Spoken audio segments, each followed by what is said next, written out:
Hey, it's your guy Tyrrell back with the interviews. In today's video, we're going to briefly analyze Oleksandr Zinchenko's impact to Mikel Arteta's setup following the World Cup break. So in today's video, first we're going to focus on Zinchenko's role, then we'll shift to his ball progressing impact, and lastly we'll focus on how his passing plays a key role in Arsenal bypassing the opposing side's midfield bank. So when we break it all down and we do look at the board, we have Arsenal in their traditional 4-3-3, and as we've stated in previous videos this season, in terms of their attacking buildup, we do see them shift between a 4-1-5, a 3-2-5, and a 2-3-5. In terms of Zinchenko's impact, a lot of it stems with him tucking in towards narrow central positions, and at times joining Thomas Partey in that midfield zone, while Xhaka and Odegaard push into advanced positions between the lines in search of linking with the front three and serving as creators or joining the attack to serve as goal scorers. Essentially, when you look at that left-hand side, the roles are established with Zinchenko in a deeper inside left position.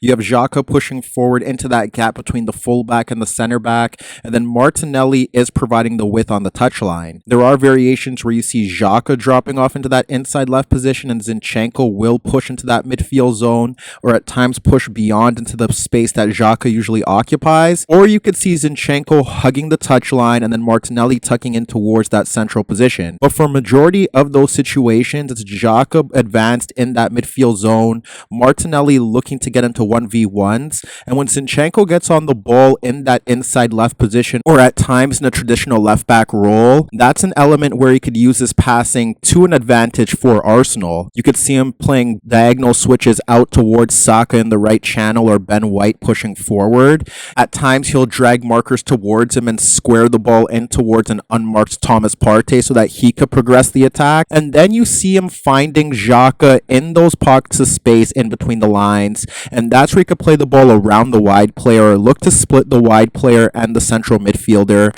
so that Xhaka could get the ball in the final third and then opt to push forward to create or find Martinelli in that left channel. In this example, you witness Zinchenko running towards the Newcastle midfield bank of five, and he splits the central midfielder and the wide player for Xhaka to get on the ball, and from there he's able to progress the play into the path of Odegaard in the final third, and that helps Arsenal get into a dangerous position. And then earlier on in that game, with no pressure applied towards Zinchenko, he splits that gap once again for Xhaka. Now Xhaka's free to turn free in space between the lines, and he locates Odegaard breaking free towards the back four, but unfortunately for Arsenal, Xhaka's pass is unsuccessful. Ultimately, the same applies for Odegaard if he shifts into that zone, and that's where you often see him running off his marker to get on the ball, and from there, that's where he finds his shuttlers in pockets of space, and that also helps Arsenal in that regard. Against Everton, you have Zinchenko unmarked in the halfway circle and Odegaard pointing where he wants the ball. Zinchenko carries it ahead of the midfield bank, and then he splits the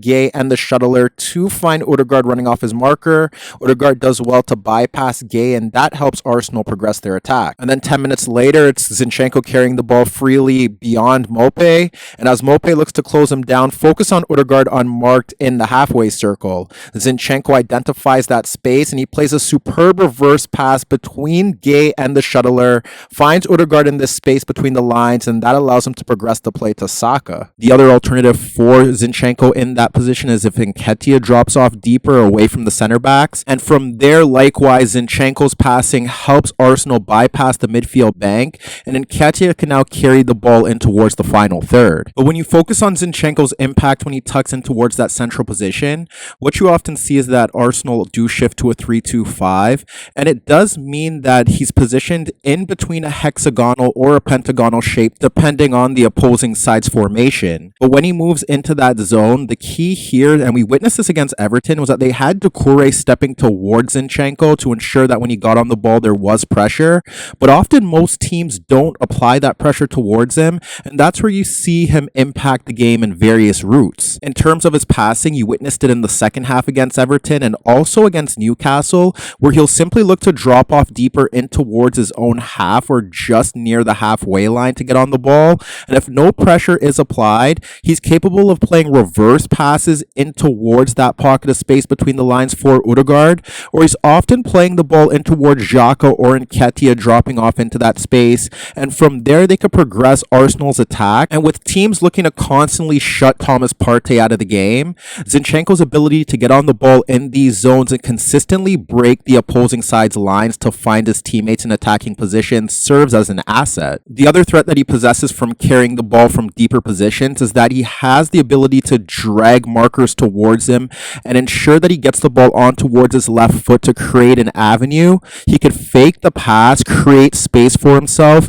and then look to find one of Xhaka, Odegaard, or Nketiah in that space between the lines. Here against Brighton, you have Zinchenko receiving the ball with no pressure applied immediately, and that allows him to carry the ball centrally on towards his left foot. His marker doesn't get tight, and then he takes another touch across him where he locates Odegaard unmarked. He pokes the ball into the path of Odegaard, who can then now receive the ball with two players near him, and from here he could progress the attack. And then once again against Everton, he picks up the ball freely in his own third. Iwobi doesn't step forward to apply pressure. Zinchenko identifies Xhaka running off his marker, and once he drags Iwobi towards him, he fakes to pass it into the path of Xhaka and drags the ball across Iwobi, and from there he pokes it into the path of Jorginho, who's unmarked as he broke beyond Mope. The other key factor to Zinchenko's success in that central position is that if teams don't press collectively as a unit, he's capable of bypassing their first phase of the press and ensuring that Arsenal break forward quickly. Specifically against Man United, you witness Bruno constantly looking to step towards him,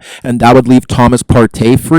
And in these positions, Zinchenko was easily capable of playing around Bruno in towards Thomas Partey or his midfield teammates, and from there, Arsenal easily bypassed the United press and dominated large spells of that game. Against United, you have Odegaard dropping off the ball into the path of Zinchenko, who drags Bruno towards him. Zinchenko pokes the ball across Bruno in towards Thomas Partey. Bruno ball watches, and you can see the striker looking to come across, but when Zinchenko running off Bruno, Thomas Partey could play the ball across Bruno and Rashford. Zinchenko now receives the ball freely at the halfway line, and from there he could slide the ball in towards Odegaard to push Arsenal forward. And then here you have Saliba sliding the ball across the striker into the path of Zinchenko, who pulls out Bruno, but Bruno should be closing down Thomas Partey, and Zinchenko plays a first-time ball into the path of Thomas Partey, and that helped Arsenal successfully bypass the United press. And then even if you focus on him getting the ball deeper near the left touchline, the advantage that Zinchenko often has here is that he's up against attack-minded players that aren't solid defensively.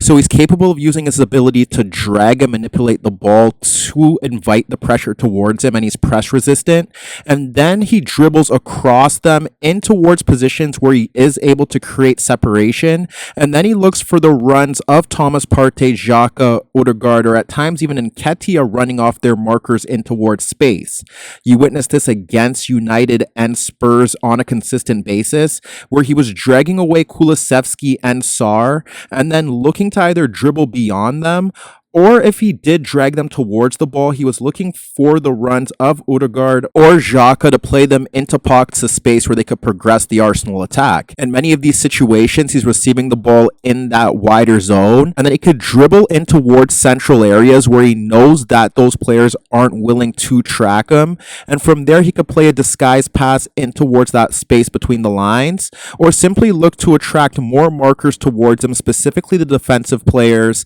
and then play in one of the shuttlers or play the ball into the front three to get them into attacking positions. So as you can see, Zinchenko plays a pivotal role in Arsenal's build-up, both in their own third and the middle third, as his dribbling and passing consistently help Arteta's side bypass the opposition's front line and midfield.